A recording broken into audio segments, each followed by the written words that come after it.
Hello friends, this is Pawan Chaudhary. Very good evening to all of you.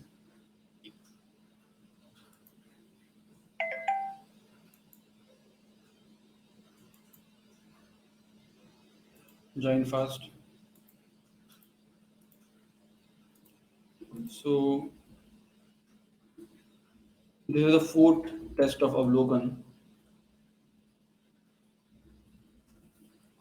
एक minute यार, कुछ PDF में पता नहीं क्या दिक्कत आती है। पता नहीं पिछले 3-4 दिनों से ये हो रहा है कि मैं कोई पीडीएफ सेव कर तो वो पीडीएफ अपनी जगह पे होती ही नहीं है। ये पिछले 4 दिनों से हो रहा है। पीडीएफ ऑटोमेटिक डिलीट हो जाती है। कोई रीजन बताएगा इसका, ऐसा क्यों हो रहा है?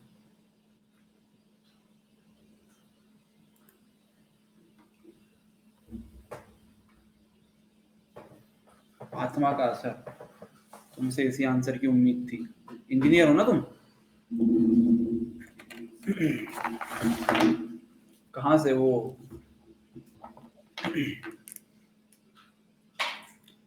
किसी अघोरी बाबा के यहाँ से बी किया है क्या? तुम तो एमटेक हो, बी भी ठीक है, एमटेक वाली है। कितने मिली डिग्री?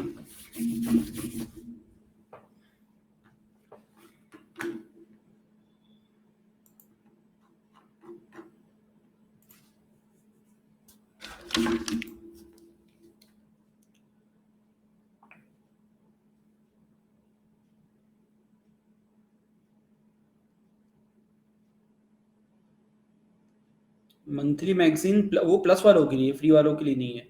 तो वो आपको, अगर आप प्लस लोगे तो ऑटोमेटिक आपके ऐप के अंदर आपको मिल जाएगी वो। तो ऐप में ही अवेलेबल हो जाएगी। उसके अंदर एक मैसेज आएगा जिसके अंदर आपको उसका लिंक मिल जाएगा।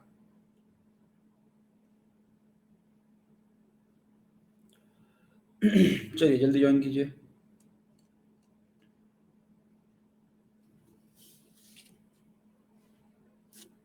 हाँ, ऐप में शो हो जाएगा। सो ज्वाइन फास्ट।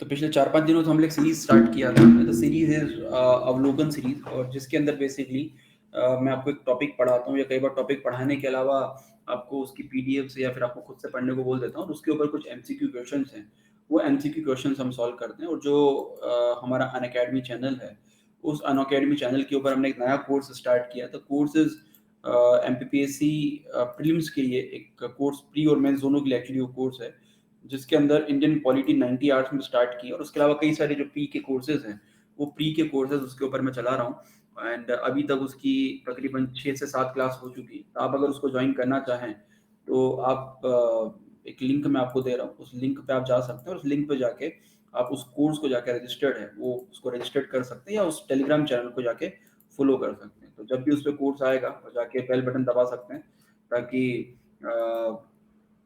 आपको जो भी कोर्स है वो कोर्स की लिंक वहाँ पर आपको मिल जाए, है ना। या जो भी आपको, अगर लेक्चर लाइव हो तो लेक्चर की आपको लिंक वगैरह है, जो भी मैसेज वगैरह है वो आपको वहाँ पर आ जाएगा। तो ये टेलीग्राम चैनल का जो लिंक है, सॉरी यूट्यूब चैनल का जो लिंक है, वो लिंक मैंने आपको दे दिया है। You can go and join the lecture. ठीक है, आप जाके वहाँ पर पॉलिटी के जो कोर्सेज हैं वो कोर्सेज वहाँ पर जाके देख सकते हैं। ठीक है, तो प्लस में ऐड होना, तो आप मैसेज यहाँ क्यों कर रही हो? यहाँ से प्लस में थोड़ी ऐड करूँगा मैं। तो आपके लिए उसको मुझे प्लस के प्लेटफॉर्म पे मैसेज किया, क्लास में आके मैसेज करना पड़ेगा। चलिए, सो अनअकैडमी पर अभी कई सारे कोर्सेज चल रहे हैं, और फ्री प्लेटफॉर्म और प्लस प्लेटफॉर्म में जो अंतर है, तो हाँ वो मिल जाएगी। ठीक है, उसके अंदर मेन अंतर यहाँ पर ये है कि जो फ्री क्लासेस हैं वो लिमिटेड क्लासेस होती है। उसको इवन मैं वो उसका लिंक मैं आपको दे भी चुका हूँ, या उसकी पीडीएफ में दे भी चुका हूँ कई सारी। तो जैसे टॉपिक हो जाता है पीडीएफ प्रोवाइड कर देता हूँ। लिमिटेड क्लासेस होती हैं, जबकि प्लस के अंदर जो है वो आपको कंप्लीट सिलेबस आपका होता है। यहाँ पर ओकेजनली आपको पीडीएफ वगैरह मिलती है, वहाँ पर रेगुलर आपको पीडीएफ मिल जाती है। तो कई सारे बेनिफिट्स जो है आपको प्लस के अंदर यहाँ पर आपको मिलते हैं। ये कई सारे बैचेस है जो अक्टूबर में हमारी स्टार्ट हुई है, और ये कई सारे बैचेस है जो नवंबर के अंदर आपको स्टार्ट हो चुकी है ना। तो 4 तारीख 6 तारीख, आज 2 साल का एक फाउंडेशन कोर्स है प्री और मेंस के लिए, यहाँ पर आपको लॉन्च हुआ है।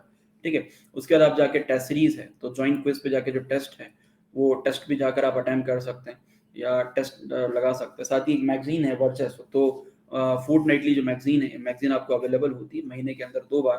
तो 15 डेज का जो करंट अफेयर है, वो करंट अफेयर इसके अंदर इंक्लूड किया। तो कई सारे जो टॉप एजुकेटर्स हैं, वो टॉप एजुकेटर्स आपको अनअकैडमी पर अभी यहाँ पे पढ़ा रहे हैं, ठीक है। उसके अलावा कौन कौन से कोर्सेज चल रहे हैं, उनके बारे में थोड़ा इन्फॉर्मेशन दे देता हूँ मैं। तो एमपीपीएससी 2020 के लिए 2 इंपॉर्टेंट कोर्सेज चल रहे हैं। एक तो आपका एमपीपीएससी मेंस पेपर 2, पेपर 1 के 2 कोर्सेज चल रहे हैं। पेपर 1 के अंदर एक कोर्स है आपके पार्ट बी का, जिसके अंदर ज्योग्राफी और बाकी सारे टॉपिक्स कंप्लीट हो रहे हैं। उसके अलावा एक कोर्स चल रहा है एमपीपीएससी मेंस पेपर 2 का। तो पेपर 2 का पूरा जो सिलेबस है, वो पूरा सिलेबस मैं आप लोगों को कंप्लीट कर रहा हूँ, जिसके अंदर अभी यूनिट नंबर जो 2 है, यूनिट नंबर 2 अभी कंटिन्यू है। उसके बाद ऑनगोइंग कोर्सेज के अंदर जो है एमपीपीएससी मेंस पेपर 1 का एक कोर्स चल रहा है, जिसके अंदर हिस्ट्री वाला जो पार्ट है, पार्ट ए, ये आपको मैं पढ़ा रहा हूँ। तो ये कई सारे कोर्सेज अभी चल रहे हैं। अब इन कोर्सेज को ज्वाइन करने के लिए आप प्लस सब्सक्रिप्शन आपको लेना पड़ेगा, और उसके लिए आप मेरा कोड पवन लाइव है, ये यूज कर सकते हैं। 1 साल का जो सब्सक्रिप्शन है, इट कॉस्ट 8,800 रुपीज, लेकिन आप मेरा अगर कोड यूज करेंगे तो आपको 10% डिस्काउंट मिलेगा, जो प्राइस आपको पड़ेगा 7,920। और उसके अलावा अगर आप 2 साल का सब्सक्रिप्शन लेते हैं तो उसका कॉस्ट है 12,800, लेकिन कोड यूज करने के बाद 11,520 रुपए का जो कोर्स है, ये कोर्स आपको यहाँ पर आपको पड़ेगा, ठीक है। तो ये 2 मेन कोर्सेज हैं, ये 2 मेन कोर्सेज आपको 3 मेन कोर्सेज जो हैं आपको यहाँ पर आपको चल रहे हैं, and go to the plus subscription. साथ ही उसके साथ में जो आंसर राइटिंग के जो क्लासेस हैं, अलग से आंसर राइटिंग की क्लासेस होती है, जहाँ पर पूरा आंसर राइटिंग में आप लोगों को वहाँ पर क्लियर करवाता हूँ, ठीक है। तो ये ज्योग्राफी वाला कोर्स ऑलरेडी चल रहा है, जिसके अंदर डिजास्टर मैनेजमेंट कंप्लीट हो चुका है, और वाटर मैनेजमेंट अभी चल रहा है, और उसके बाद फिर आपका यूनिट नंबर जो 1 है, वो फिर उसको वहाँ पे स्टार्ट करेंगे। वो कोर्स ऑलरेडी चल रहा है। चलिए, तो पहला क्वेश्चन आप लोगों के सामने यहाँ पे ये रहा।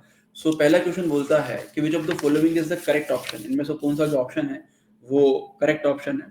उसका टाइम होता है 8:30 बजे, अल्टरनेट होता है। तो पहला बोलता है कि नेहरू रिपोर्ट है supported the inclusion of fundamental right in the Indian constitution. संविधान में जो मौलिक अधिकार है उसको शामिल करने की पहली बार जो बात है, वो नेहरू रिपोर्ट में कही गई थी, या गवर्नमेंट ऑफ इंडिया एक्ट में कही गई थी 1940 के अंदर अगस्त प्रपोजल में, या क्रिस्प मिशन में। किसमें पहली बार जो फंडामेंटल राइट या मौलिक अधिकारों को जोड़ने की या उनको ऐड करने की बात वहां पर कही गई है। यो पोल स्टार्ट नाउ। बड़ा जनरल नॉलेज का क्वेश्चन है, ये हिस्ट्री का क्वेश्चन नहीं, जनरल नॉलेज का है।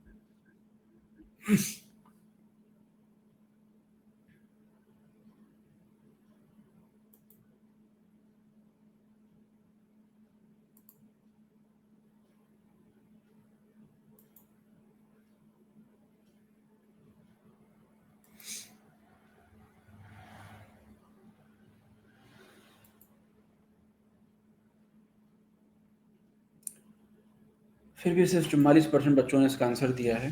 सो the right answer is a. अब ऑब्वियस सी बात है यार कि अंग्रेज क्यों देंगे, है ना। तो तीनों ऑप्शन तो वैसे ही स्ट्रीट अवे आप कैंसिल कर सकते हो कि अंग्रेज हमको फंडामेंटल राइट क्यों देंगे, ठीक है। तो जो भी मौलिक अधिकार हैं, पहली बार उसके बारे में जो बात है वो नेहरू रिपोर्ट जो 1928 में आई थी, and after the Birken act के चैलेंज के बाद, तो उस रिपोर्ट के अंदर ये पहली बार ये मुद्दा आपको उठा था, और उस मुद्दे के अंदर उन्होंने 1928 में पहली बार उन्होंने बोला था कि इस प्रकार से लोगों को फंडामेंटल राइट मिलना चाहिए। उसके 1931 में जो कराची सेशन हुआ, तो वहां पर कांग्रेस ने अपना एक प्रस्ताव पास किया, और प्रस्ताव पास करके वहां पे बोला कि लोगों को फंडामेंटल राइट्स प्रोवाइड करने के लिए उसकी list of the fundamental rights उन्होंने वहां पर आपको बताया था। तो ऑब्वियसली बात ए इज राइट आंसर। चलिए अगला question. Who among the following has been given the power to enforce fundamental right by the Constitution? संविधान द्वारा मौलिक अधिकारों को लागू करने की जो शक्ति है, वो इनमें से किसके द्वारा किसको दी गई है उसको इम्प्लीमेंट करने की?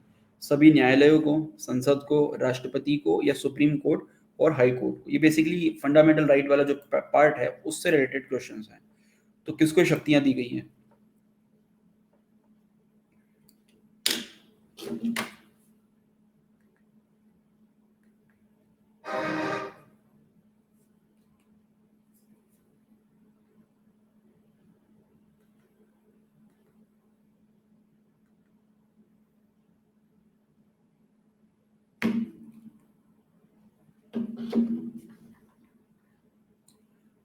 ओके 67, इस पे भी 67%।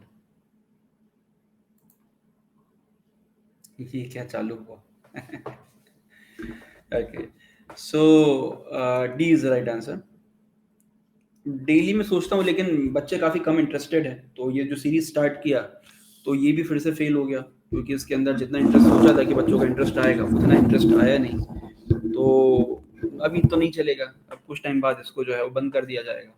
ठीक है, तो डी इज राइट आंसर। जो सुप्रीम कोर्ट या हाई कोर्ट है, तो दोनों को ये पावर वहां पर आपको दिया। सुप्रीम कोर्ट को जो है अंदर आर्टिकल 32 में, आर्टिकल 32 में, जबकि जो हाई कोर्ट है, हाई कोर्ट के अंडर आर्टिकल 226 के अंदर आपको ये अधिकार दिया गया है कि जो आपके मौलिक अधिकार है, फंडामेंटल राइट है, उनको इम्प्लीमेंट करने के लिए, उनको लागू करने के लिए जो कार्य है, वो कार्य वहां पर वो, या उसके खिलाफ जो भी केसेस वगैरह हैं वो आप वहां पर आपको फाइल कर सकते हैं। ठीक है, या रेट्स वगैरह वहां पर आपको लागू कर सकते हैं। तो ये आर्टिकल 32 और 226 दोनों के अंदर यहाँ पे सुप्रीम कोर्ट, हाई कोर्ट को रिस्पेक्टिवली अधिकार दिए गए हैं।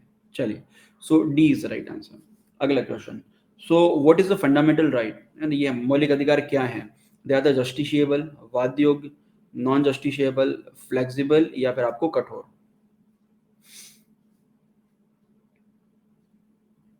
हाँ, आप ठीक है, क्या कर सकते हैं। ठीक है, तो कौन से टेस्ट सीरीज का?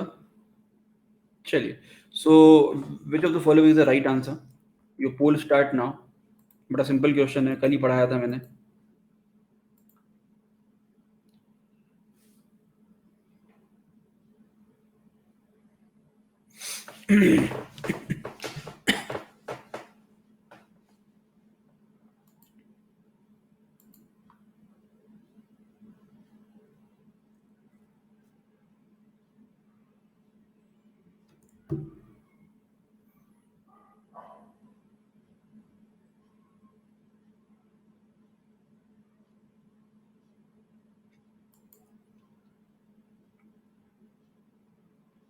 पंद्रह जुलाई से?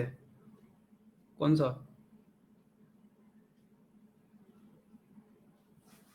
पता नहीं कौन सा टेस्ट। चलो, सो जो फंडामेंटल राइट है वो हो चुका होगा, अभी तक क्या है ना? तो वो तब से ही हो चुका होगा।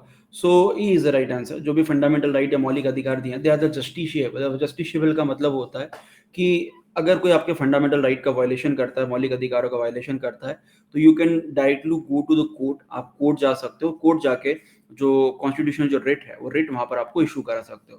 तो अगर कोई भी व्यक्ति या कोई भी आपका, या कोई भी ऑर्गेनाइजेशन आपके अगर फंडामेंटल राइट का वायलेशन करता है, तो आप कोर्ट जा सकते हो। तो कोर्ट जाने का अधिकार जो है वाद योग्य कहलाता है, या वो जस्टिशिएबल बनाता है। या नॉन जस्टिशिएबल मतलब आप उसको अगर सरकार लागू नहीं करे या स्टेट उसको इम्प्लीमेंट नहीं करे, तो आप कोर्ट नहीं जा सकते, या अवाद्य योग्य होता है। जैसे डीपीएसपी है, directive principle of the state policy. तो जो डीपीएसपी हैं, डीपीएसपी एक तरीके से आपके जस्टिशिएबल या नॉन जस्टिशिएबल या गैर वाक्य यहाँ पर है। So A is the right answer. बड़ा सिंपल क्वेश्चन था। अगला question, under which article in the Indian constitution are the fundamental rights given to the citizen? इनमें से किस आर्टिकल से लेके किस आर्टिकल तक आपके संविधान में मौलिक अधिकारों की बात वहां पर आपको की गई है? 112 से 115, 1235, 12 से 35, 222 से 235, या none of these? Which of the following answer is right? Your poll start now.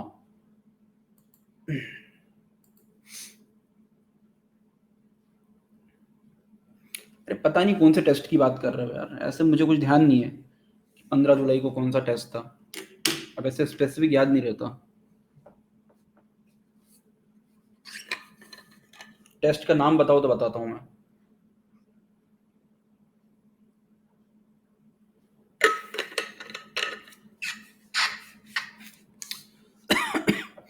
इसमें भी 93%।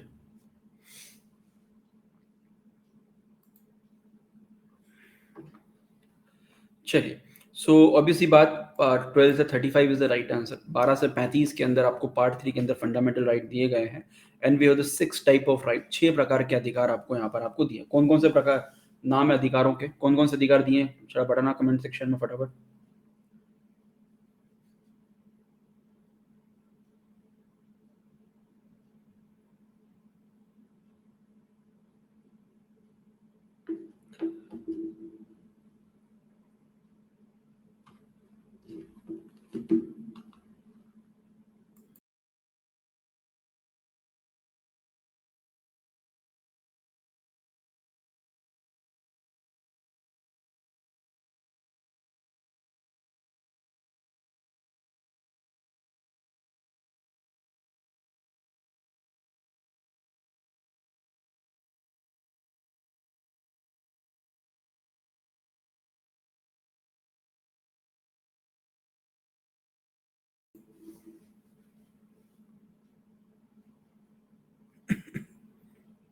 फाइनली आरसीबी हार ही गई।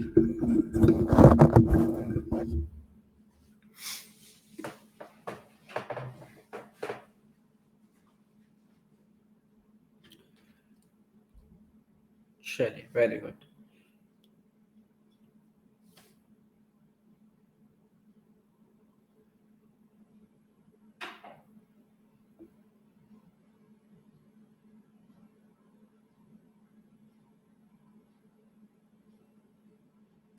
Okay, so B is right answer.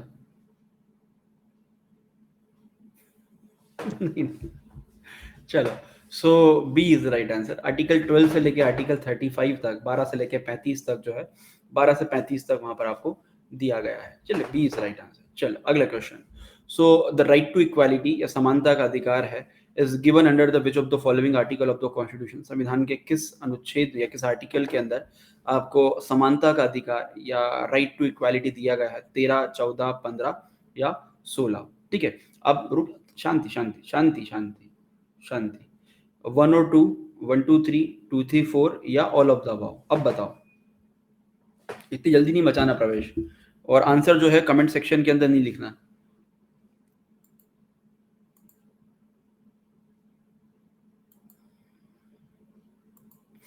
ये सभी क्वेश्चंस एग्जाम के अंदर पहले आए हुए हैं। एमपीपीएससी T20 का उसकी पीडीएफ नहीं है यार, क्योंकि वो मेरे पास नहीं था। वो उसका सब कुछ किसी और के पास में था, मेरे पास होता तो मैं दे देता। पूछ लूंगा टीम से एक बार, अगर वो पीडीएफ होंगे तो मैं प्रोवाइड करवा दूंगा। अभी तो शायद बंद हो गया है वो, जो चल रहा है। यार मोबाइल नंबर देना अलाउ नहीं है यार भाई, दिक्कत वही है। आप मुझे टेलीग्राम जो अनअकैडमी का जो ऐप है उस पर आप मैसेज कर देना। तो सीजन 2 स्टार्ट हो गया। ओके, वहां पे मैसेज कर देना। ठीक है, सो 2 3 4 ऑब्वियसली बात इज राइट आंसर। अब जो 13 है, 13 के अंदर क्या प्रोविजन है?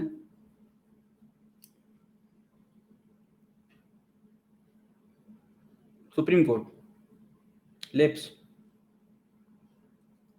क्या? हाँ, law law which is inconsistent to the constitution, या जुडिशियल रिव्यू आप बोल सकते हो, है ना। हाँ, जो वाद योग्य नहीं होंगे या जो इनकंसिस्टेंट होंगे कॉन्स्टिट्यूशन से, जुडिशियल रिव्यू आप उसको बोल सकते हैं। चलिए, सो C is the right answer. बहुत अच्छे। चलिए, अगला question. Under which article of the constitution reservation facilities for the backward classes या SC ST वगैरह जो है, स्पेशली बैकवर्ड क्लासेस के लिए, इनमें से किस प्रावधान के द्वारा उनको रिजर्वेशन है, रिजर्वेशन की फैसिलिटी वहां पर आपको दी गई है? 15(3), 15(5), 16(4 या 16(5? तो रिजर्वेशन जो पॉलिसी है, इनमें से किस शेड्यूल के द्वारा या किस आपके आर्टिकल के द्वारा वहां पर आपको प्रोवाइड की गई है? सो यो पोल स्टार्ट नाउ। इसमें थोड़ा सा गड़बड़ हो सकता है।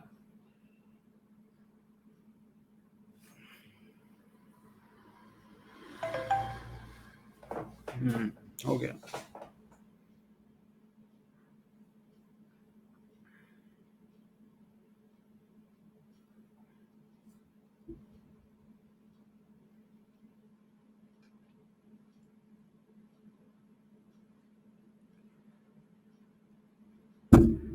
ओके, सो यार बेसिक सी चीज़ है कि रिजर्वेशन पॉलिसीज वगैरह हैं, या रिजर्वेशन पॉलिसी क्या है?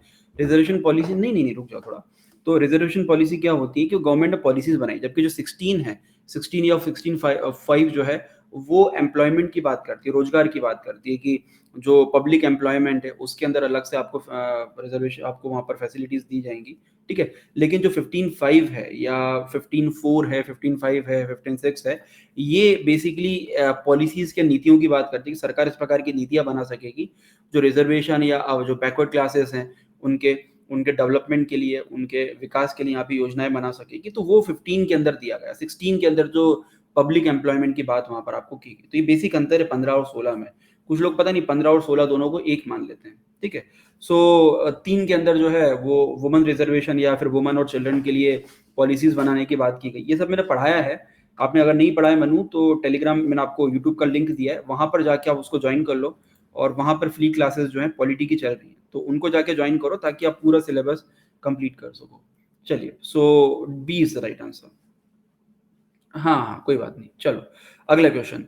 Which article of the Indian constitution give priority to the constitution provision over rules made by the parliament? कि भारतीय संसद का कौन-सा अनुच्छेद जो है, संविधान का कौन-सा अनुच्छेद संवैधानिक प्रावधानों को संघीय या विधान पालिका द्वारा अगर बनाए गए जो कानून हैं, उनके प्रति प्राथमिकता देता है या प्रायोरिटी देता है, या आप बोल सकते हो कि रिजर्वेशन वहाँ पर आपको देता है। ठीक है? चलिए, your poll start now.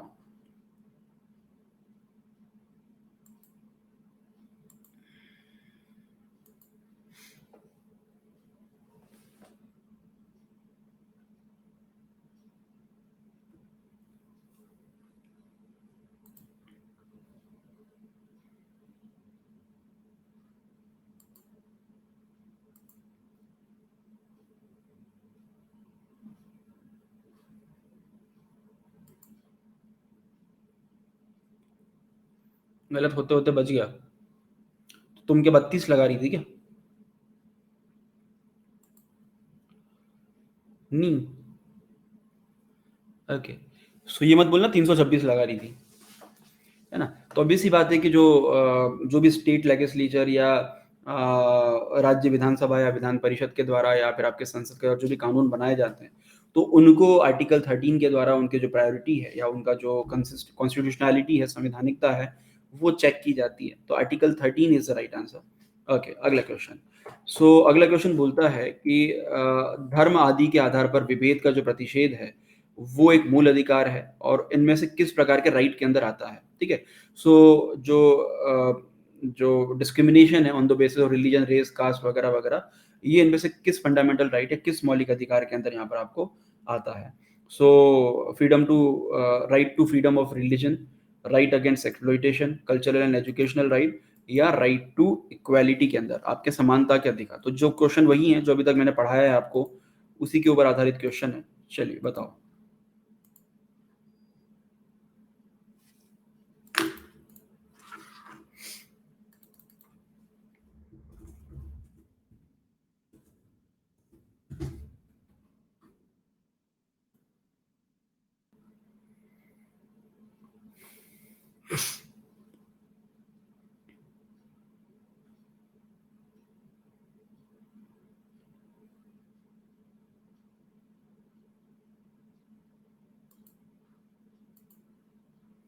Okay. अब ये तो पता होना चाहिए बच्चों को 15 में क्या है। कुछ बच्चों को ये भी नहीं पता होता कि 15 किस में आता है। कोई बात नहीं, आप पढ़ लेना वहाँ पे जाके अमिन, तो वो ऑलरेडी पढ़ाया हुआ है मैंने। तो बच्चों को पता होना चाहिए कि 15 में है क्या। यही नहीं पता होता, अलग ही लेवल है कुछ लोगों का। तो चलिए, so the right to equality या समानता का अधिकार इज द राइट आंसर। ठीक है। अच्छा, ये बताओ कि जो ऑप्शन ए है इसमें कौन से आर्टिकल के अंदर आता है? Right to freedom of religion. 25 से 25 से 28, very good. Right to exploitation, ये कौन सा आर्टिकल आता है? 23-24, very good. Cultural and educational right, सांस्कृतिक और शैक्षणिक अधिकार, 29-30, वेरी गुड। यहाँ पे राइट टू इक्वालिटी,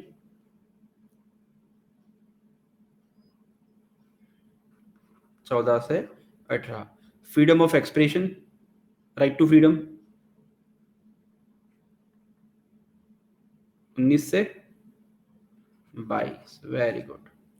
तो पूरे तुमको पता है, पता होना चाहिए, बहुत ही बेसिक चीज है, आपको याद होना चाहिए। चलिए, सो डी इज राइट आंसर।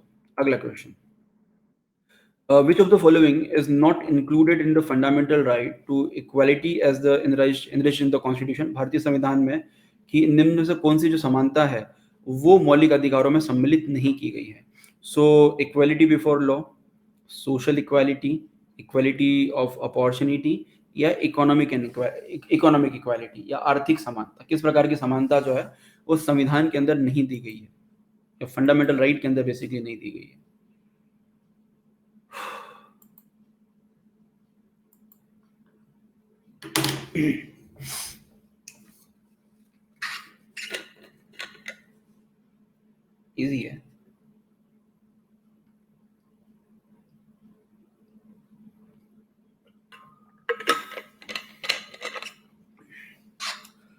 लगन लगन लगी, मुझे लगन लगी।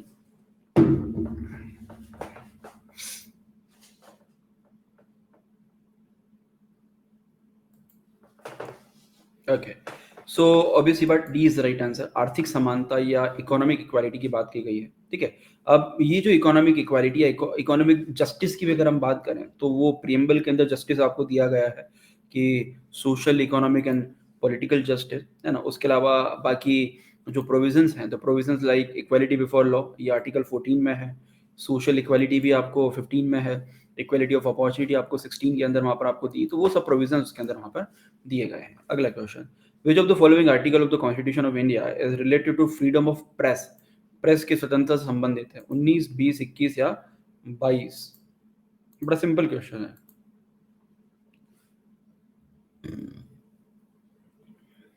ऐसे आंसर आना चाहिए, ऐसे।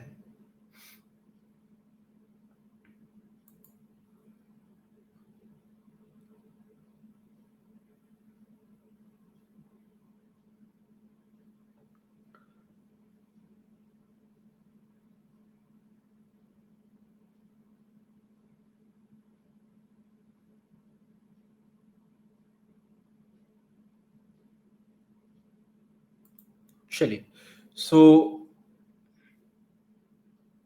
इंटरनेट एडेड मतलब, okay, so A is the right answer. तो उसके अंदर प्रेस की स्वतंत्रता या जो फ्रीडम ऑफ एक्सप्रेशन है वो, अच्छा 19 में, तो फ्रीडम ऑफ एक्सप्रेशन उसके अंदर दी गई है। बेसिकली जो फ्रीडम ऑफ एक्सप्रेशन है, आपका जो प्रेस का फ्रीडम है, डायरेक्टली कॉन्स्टिट्यूशन के अंदर नहीं दिया जाए किसी भी आर्टिकल के अंदर, लेकिन अपनी बात रखने का अधिकार, टेलीकास्ट करने का, आज ही पढ़ाया था, राइट टू टेलीकास्ट हो गया या right to express your view point हो गया, वो एक तरीके से फंडामेंटल राइट यहाँ पर आपको आता है। So A is the right answer, ठीक है। तो उसमें एक ये भी चीज़ है कि कुछ लोग बोलते हैं गोदी मीडिया या पोदी मीडिया, पता नहीं क्या क्या अजीब चीज़ें चलती रहती हैं। तो ये सभी आपके फंडामेंटल राइट हैं, आपके मौलिक अधिकार हैं कि आपको जो भी व्यू पॉइंट अच्छा लगता है वो व्यू पॉइंट वहाँ पर आप रिप्रेजेंट कर सकते हैं। So A is right answer. As per the supreme court system, hoisting the national flag, के राष्ट्रीय जो ध्वज है उसको फहराने का जो अधिकार है, वो इनमें से किस प्रकार के संविधान किस प्रकार, कौन से संविधान के फंडामेंटल राइट के अंदर आता है? 14, 19(1)(a), 25, 21 या इसको छोड़ देना? कौन से अधिकार के अंतर्गत यहाँ पर आपको आता है? चलिए, यू पोल स्टार्ट नाउ। ये भी बड़ा सिंपल क्वेश्चन है।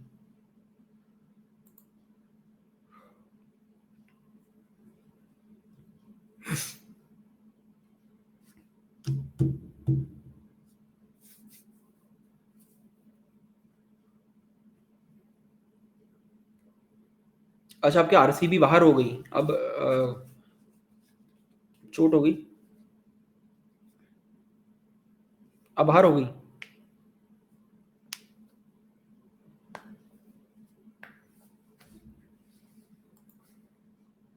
ओके, चलो कोई बात नहीं। मुझे लग रहा था इस बार वो आईपीएल जीते थी। अरे मुझे लग रहा है आईपीएल वही जीतेगी। पनौती है, पनौती है यार। लिख के दे रहा था तो लिख के दे दिया ना, अब वो नहीं हुआ, अब क्या कर सकते हैं। 2020 है, कुछ भी हो सकता है। क्योंकि मुझे तो 100% श्योर था कि इस बार आरसीबी ही जीतेगी, कुछ भी हो जाए। अब नहीं जीता तो अब दिल्ली जीतेगी। इस बार दिल्ली आ जाएगी। अगर दिल्ली पहुंची कि नहीं पहुंची फाइनल में।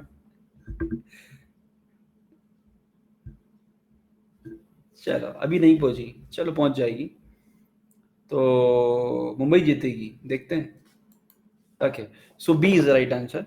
और जो फ्रीडम ऑफ एक्सप्रेशन है आपका आर्टिकल 19(1)(a) में, तो उसके आप लिख के दे रहे थे, तो 19(1)(a) जो है वो यहाँ पर आपको बताता है कि आप अपने जो व्यू पॉइंट है या अपना जो भी आपकी जो फ्री जो एक्सप्रेशन है वो आप उसको एक्सप्रेस कर सकते हो। अब उसके अंदर एक नवीन जिंदल का एक केस हुआ करता था, उस केस के अंदर वो सुप्रीम कोर्ट में गया। तो अभी आप जो झंडा फहराते हो या अभी आपको फ्लैग होइस्ट का जो मौका मिलता है वो पहले नहीं मिलता था। पहले आम लोग नहीं फहरा सकते थे, लेकिन नवीन जिंदल वहाँ पर आपको कोर्ट वहाँ पर गए और उन्होंने जाके फिर वो अपील किया कि ये मेरा फंडामेंटल राइट है, अगर मैं देश से प्यार करता हूँ तो उसको एक्सप्रेस करने का मेरे पास एक तरीका होना चाहिए। तो उसके लिए फिर कोर्ट ने उनको ऑर्डर दिया या फ्लैग कोड वगैरह बनाया, और उसके द्वारा फिर आम आदमी को भी झंडा फहराने का अधिकार वहां पर आपको दिया गया। तो पहले वो भी नेताओं की बपूती हुआ करता था। B is right answer. चलो, सो निम्न में से किस आधार के कारण नागरिक की विचार अभिव्यक्ति की स्वतंत्रता पर प्रतिबंध नहीं लगाया सकता? ठीक है?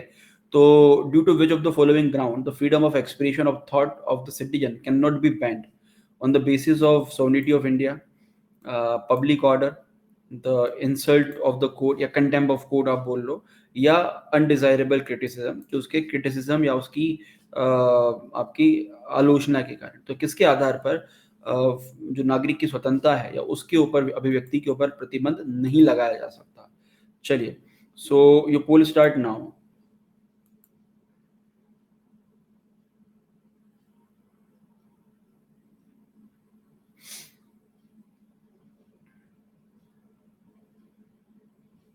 अरे किसी के पास नहीं है भाई।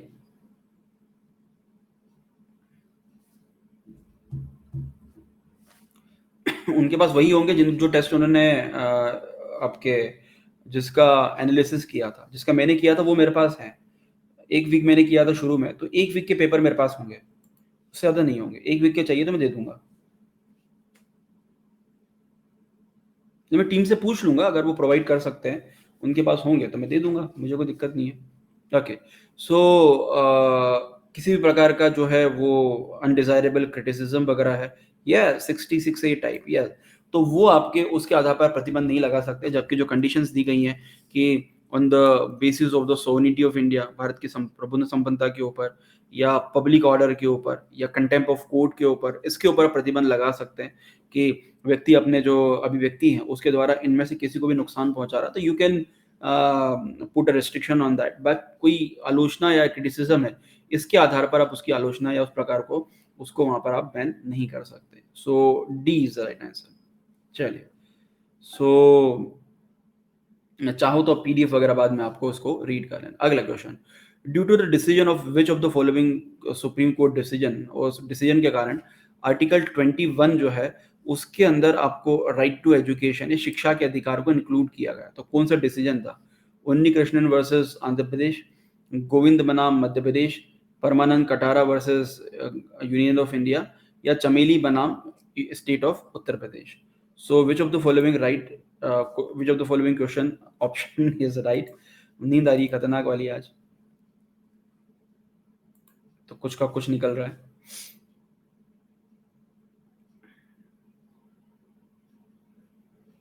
लेक्चर के बाद सो जाऊंगा।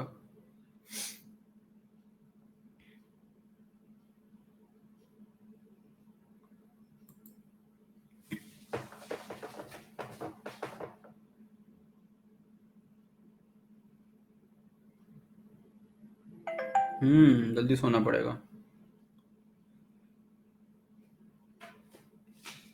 सही। हाँ यार, टायर्ड तो हूँ आज।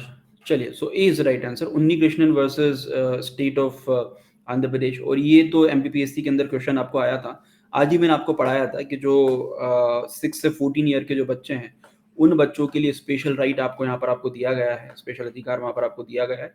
बट केस का नाम मैंने नहीं बताया था। दैट्स उन्नी कृष्णन जो केस है आपका वर्सेस आंध्र प्रदेश, जहाँ पर सुप्रीम कोर्ट ने बोला था कि जो 6 से 14 साल के बच्चे हैं, 6 से 14 साल के बच्चे हैं, उनको राइट टू एजुकेशन वहाँ पर आपको मिलना चाहिए। और ये उस समय पे एक तरीके से एजुकेशनल राइट या आपके आर्टिकल 21 के अंदर आता था।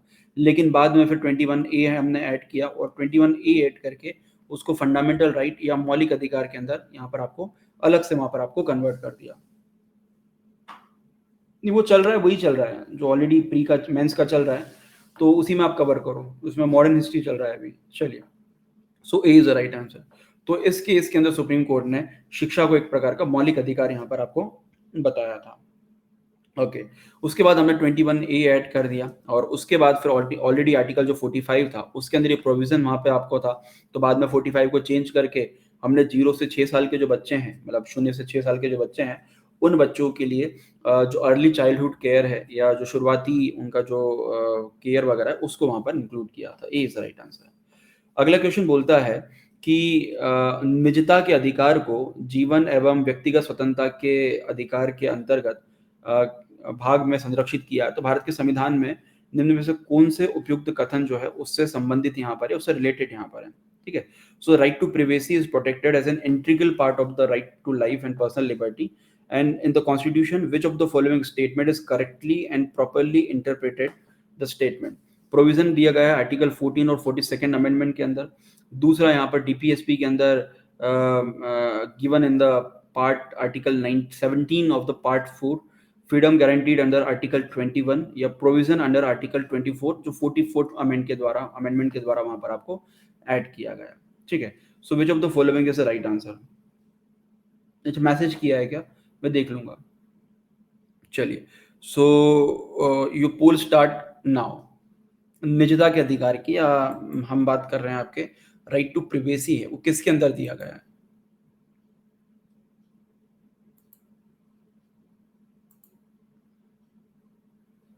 मैं देख लूंगा, डोंट वरी। एक बार फिर से कर देना अभी, तो वो ऊपर आ जाएगा। उसमें बहुत सारे मैसेज पड़े हुए हैं, एक दिन बैठ कर सबका रिप्लाई करूंगा। एक बच्चों को मैं 1.5 साल बाद रिप्लाई किया।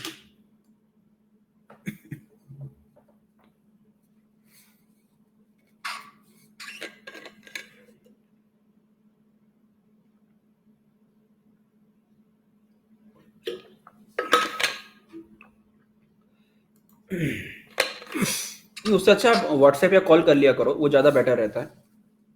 वो मैसेज में कभी खुलता नहीं हूँ। वो एक्सपायर हो जाएगा। नहीं, व्हाट्सएप या टेलीग्राम कर लिया करो, कोई इशू नहीं है। नंबर यार मैं दे नहीं सकता, दिक्कत वो है, आपको जुगाड़ना पड़ेगा कहीं से। लेक्चर में देना अलाउ नहीं, पहले अलाउ था लेकिन अब बैन कर दिया उसको। अभी मैं दे ही नहीं सकता। किसी के पास में हो तो वो शेयर कर सकता है, मेरे पास तो मेरा नंबर नहीं है। चलिए, सो C is right answer.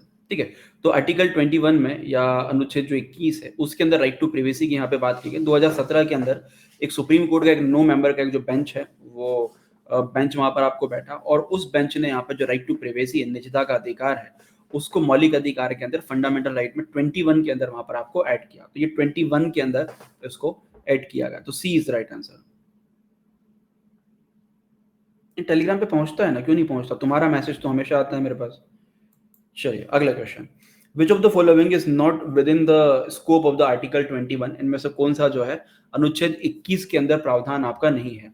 So medical assistance to injured by a doctor, ये चिकित्सक द्वारा जो घायल को चिकित्सा सहायता देना, या आपके sexual harassment of the woman at the work place, या पानी की गुणवत्ता है उसको उसको उसको प्रदूषित जो है उसको ठीक करना, या मृत्युदंड। इनमें से कौन सा जो आर्टिकल 21 के अंदर नहीं आता है? बड़ा इंटरेस्टिंग क्वेश्चन है ये किसी यूपी के एग्जाम में आया था।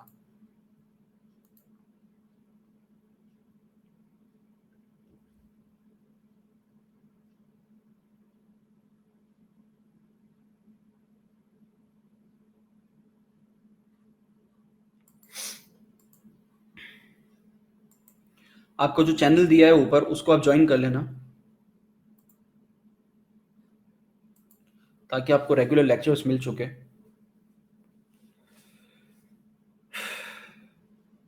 लीडर बोर्ड तो आशीष मिश्रा हमारे टॉप पे हैं, हर्ष मालवी, पूनम, पूजा, आजाद सिंह, आदेश, जानवी, अंकु, सोनी और कन्हैया कुमार झा। झा साहब कहाँ हो आजकल, दिखते नहीं कभी प्लस लेक्चर में। चलिए, सो ऑब्वियसली बात, जो कैपिटल पनिशमेंट है या आपका जो मृत्युदंड होता है, तो ये सब तो ठीक है कि किसी घायल की सहायता करना या जितनी भी चीजें आपकी लाइफ से रिलेटेड है, वो सभी आर्टिकल 21 के अंदर लगभग लगभग वहां पर आपको शामिल है ना। लेकिन जो कैपिटल पनिशमेंट है, या आप बोल सकते हैं कि जो मृत्युदंड है, तो मृत्युदंड आर्टिकल 21 के अंदर नहीं। तो आर्टिकल 21 बोलता है राइट टू लाइफ, जीने का अधिकार। तो कई सारे लोग सुप्रीम कोर्ट गए, एक व्यक्ति को मृत्युदंड दिया गया, और मृत्युदंड के खिलाफ वो फिर सुप्रीम कोर्ट गया कि भैया ये तो मेरे राइट टू लाइफ के अंदर आता है। लेकिन उसने बोला कि जो राइट टू लाइफ है वो एक तरीके से किसी भी प्रकार का जो ये कोर्ट का एक्शन है, या उसके द्वारा, अगर जगमोहन वाले केस में उन्होंने बोला कि डेथ पेनल्टी जो है वो आर्टिकल 21 का वायलेशन वहां पर आपको नहीं है, तो वहां पर वो प्रॉपर अपना जो भी डिसीजन दिया है किसी भी केस के अंदर, तो उसके अंतर्गत वो लॉ के अंदर वहां पर आपको माना जाएगा, क्योंकि आपने कोई ब्रीच ऑफ लॉ हुआ है, तभी जाके उसमें स्पेशली बोला गया है कि जो स्टेट है वो आपका जो इट कॉल द आपकी जो लाइफ है वो एक प्रोसीजर स्टैब्लिश बाय लॉ के द्वारा, या बिना लॉ के आपकी लाइफ को वहां पर नहीं ले सकता। सो डी इज राइट आंसर। अच्छा, कोई बात नहीं, बिहार पहुंच गए इलेक्शन में वोट डालने। कौन जीत रहा बिहार में? चलो, सो बाय विच ऑफ द इनमें से किस में मूल संपत्ति का जो मूल अधिकार है या तो it's called the right to property है। राइट टू प्रॉपर्टी इनमें से किसके द्वारा ओमिटेड किया, किसके द्वारा वहां पर आपको हटाया गया? सो 40, 42, 44 या 46 कॉन्स्टिट्यूशन अमेंडमेंट के द्वारा उसको रिमूव किया गया। You poll start now. गठबंधन नहीं जीतेगा यार, मैं ये नहीं बोल रहा लिख के ले लो, लेकिन गठबंधन नहीं जीतेगा।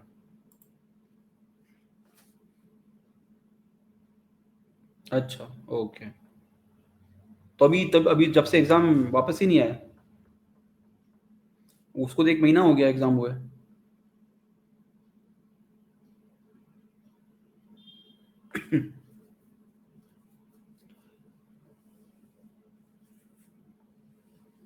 मतलब लिट्टी चोखे का मजा ले रहे हो? अरे कोई भी जीता फर्क नहीं पड़ता। बढ़िया, लिट्टी चोखा निपटाओ। So C is the right answer. 44th amendment के द्वारा, 44वें संविधान संशोधन के द्वारा, जो आर्टिकल 19(1)(f था, उस आर्टिकल 19(1)(f) को रिमूव किया गया, क्योंकि उस समय ये था कि लोग अपनी प्रॉपर्टीज के लिए लगातार कोर्ट जा रहे थे या जुडिशियल रिव्यू के लिए वहां पर आपको आर्टिकल 13 का यूज कर रहे थे। अब आर्टिकल जो सेक्शन शेड्यूल 9 था, उसने कई सारे प्रोविजंस दिए गए थे, जिन प्रोविजंस में जो जमींदारी वगैरह एबोलिशन के जो एक्ट है, वो एक्ट उसके अंदर डाले गए थे, बट उसके बावजूद भी कई सारे ऐसे केसेस थे जो नेशनल डेवलपमेंट में, राष्ट्रीय विकास के अंदर वहाँ पे बाधक थे। तो ऐसे सभी केसेस को जो है उसके उसको एक तरीके से वो कॉन्स्टिट्यूशनल राइट वहाँ से हटा दिया गया और उसको एक legal right in the article 300A के अंदर यहाँ पर आपको ऐड कर दिया गया। सो सी इज राइट आंसर। एक बार रिफ्रेश कर लो अनवी, या एक बार एग्जिट करके फिर से लेक्चर को ज्वाइन कर लो। सी इज राइट आंसर। चलिए, अगला question. A British citizen living in India can not claim, ये भारत में रहने वाला जो ब्रिटिश नागरिक है, वो इनमें से क्या क्लेम या क्या दावा नहीं कर सकता? Freedom of the right to freedom of trade in business, व्यापार की समानता का, या इक्वालिटी बिफोर लॉ, ओके, उसके बाद right to protection of life and personal liberty, या right to freedom of religion, धार्मिक स्वतंत्रता का अधिकार। तो इनमें से कौन सा जो अधिकार है, वो कौन सा अधिकार वो क्लेम भारत में नहीं कर सकता? चलिए, ये पोल स्टार्ट रहा, या सिंपल सी बात है कि इनमें से कौन सा जो राइट है वो विदेशी नागरिकों को वहां पर आपको प्राप्त नहीं है। ओके,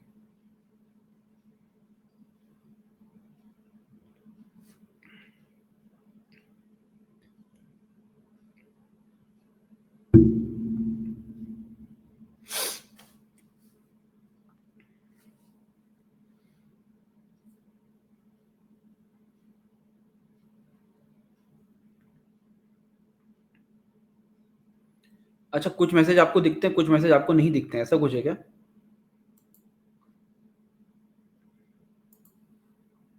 ओके,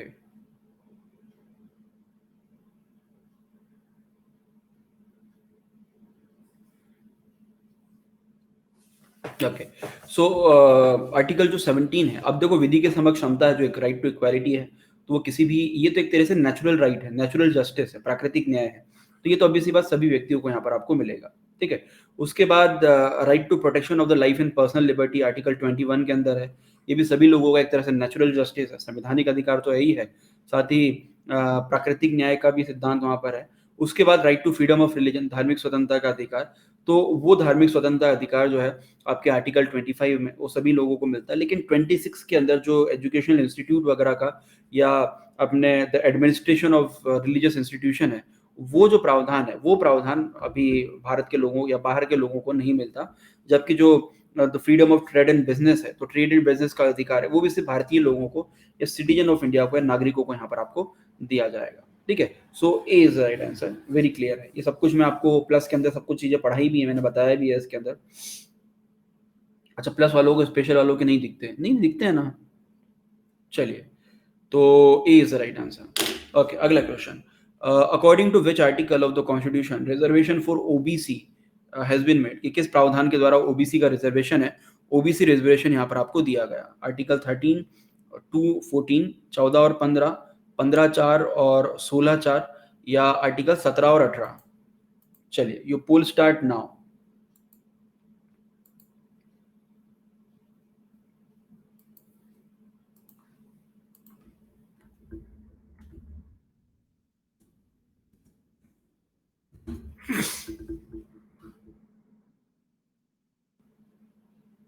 92%, बहुत अच्छा है।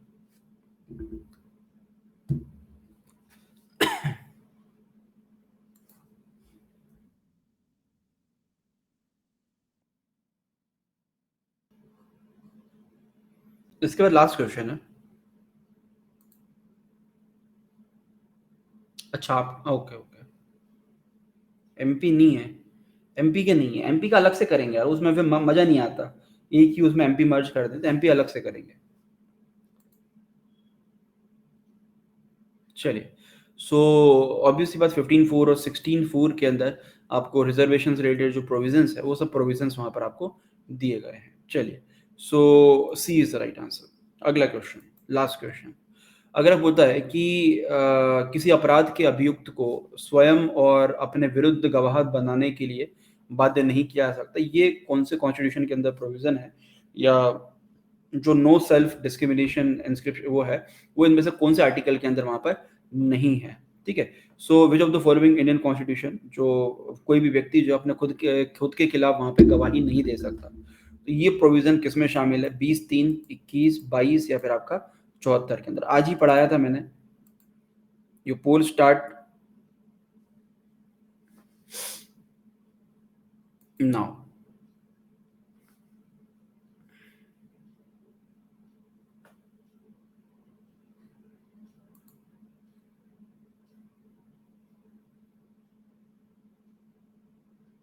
हाँ, आप लोगों को नहीं दिखेंगे, मुझे सबके दिख रहे हैं।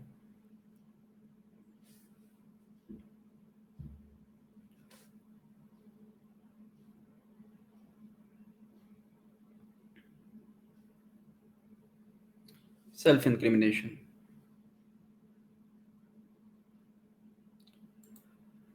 चलिए, ये हमारे लीडर हैं आज के, आशीष, हर्ष, पूनम, आजाद, आदेश, पूजा, अंकु, जानवी, देन विद्याभूषण एंड अदिति सिंह, है ना? चलिए, तो आप लोग इसका स्क्रीनशॉट लेके अपने जो सोशल मीडिया हैं वहाँ पर भी ऐड कर सकते हैं, स्पेशली व्हाट्सएप के ऊपर, या व्हाट्सएप टेलीग्राम की स्टोरी वगैरह के ऊपर, टेलीग्राम नहीं, वो फेसबुक की स्टोरी वगैरह के वहाँ पर जाके आप इसको ऐड कर सकते हैं, स्क्रीनशॉट आप ले सकते हैं। स्लाइड तो सबको दिखती है ना, स्लाइड में कहाँ दिक्कत है? स्लाइड तो सबको दिखता है।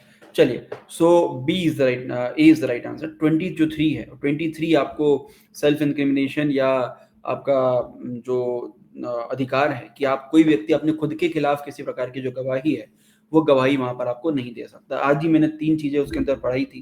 ठीक है, एक तो है वो एक्स पोस्ट फैक्टो लॉ था, उसके बाद आपका सेल्फ इंक्रिमिनेशन है कि नो सेल्फ इंक्रिमिनेशन, और नो डबल जियोपैटी, डबल जियोपैटी या एक व्यक्ति को अपने जुर्म के लिए 2 बार ऑफेंस वहां पर आपको नहीं मिल सके। चलिए, so that's about this lecture. Thank you.